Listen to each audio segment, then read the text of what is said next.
In today's video, how to make your Wix website fit all screen. So first go to wix.com and select your site you want to edit.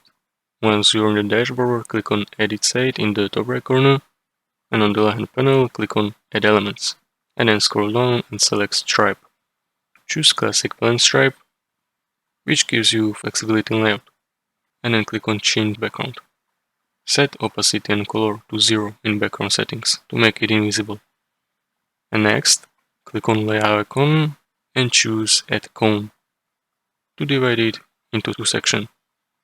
Drag all websites elements such as tags, images, etc. into two columns. This will allow elements to adapt to different screen sizes. Resize your browser window to simulate various screen sizes. Ensure elements move and adjust correctly with screen size changes. You can also use mobile view button in Wix editor to preview how your sites look on mobile. Adjust element as needed in view for perfect fit.